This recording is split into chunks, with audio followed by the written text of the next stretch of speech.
সমাবেশে পর্যায়ে বক্তব্য রাখবেন নোয়াখালী 2 আসন, নোয়াখালী 3 আসন বেগমগঞ্জের মাটির মানুষের প্রিয় মানুষ হযরত মাওলানা নুরউদ্দিন আমানতপুরী, হযরত মাওলানা জনতা নুরউদ্দিন আমানতপুরী। নারায়ে তাকবীর, আল্লাহু আকবার, নারায়ে তাকবীর, আল্লাহু আকবার, জিন্দাবাদ জিন্দাবাদ জিন্দাবাদ জিন্দাবাদ, ইসলামী আন্দোলন বাংলাদেশ। আসসালামু আলাইকুম ওয়া রাহমাতুল্লাহ।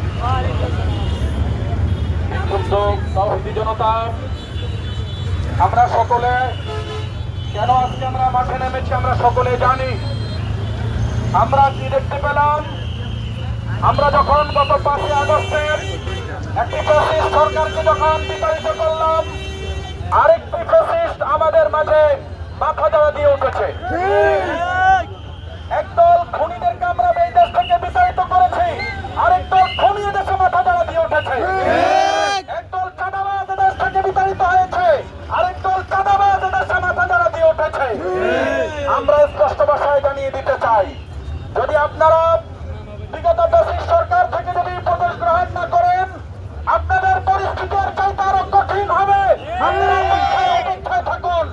আমি বিএনপির নেতা তারেক জিয়াকে বলবো, আপনি অতি দ্রুত আপনার এই খুনিদেরকে নিয়ন্ত্রণ করুন, আপনার চাঁদাবাজদেরকে নিয়ন্ত্রণ করুন, নচেত আগামী দিনে আপনাকে মানুষ হত্যা করে নিক্ষেপ করতে বাধ্য হবে।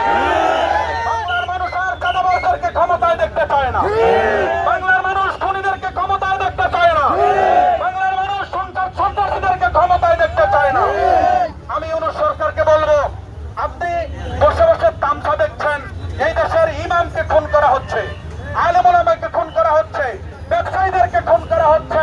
আপনি অতি দ্রুত ব্যবস্থা গ্রহণ করুন, নচেত আপনাকেও পালানো লাগবে। প্রিয় উপস্থিতি, আমি সর্বশেষ যে কথা বলতে চাই, আমরা যারা আজকে এখানে এসেছি, এটা হলো আমাদের আধা ঘন্টার আলটিমেটাম। আমরা এখানে উপস্থিত হয়েছি। ইসলামী আন্দোলন বাংলাদেশ, ইসলামী যুব আন্দোলন তথা পীর সাহেব চরমনে যখন আমাদেরকে ডাক দেয় এই দেশে আবারও জুলাই বিপ্লব সাধিত করতে, আবার গণঅভ্যুত্থান করতে, আমরা সবাই রাজপথে নেমে আসবো ইনশাআল্লাহ। আমাদের কাম্য হয়তো শাহাদাত, নয়তো ইসলামী হুকুমত। আমরা চাঁদাবাজ মুক্ত, সন্ত্রাস মুক্ত, খুনি মুক্ত এই দেশ গড়তে আগামী নির্বাচনে আমরা হাত পাতার পক্ষে কাজ করব, ইসলামের পক্ষে কাজ করব, ইসলামী আন্দোলনের পতাকা তলে এসে কাজ করব।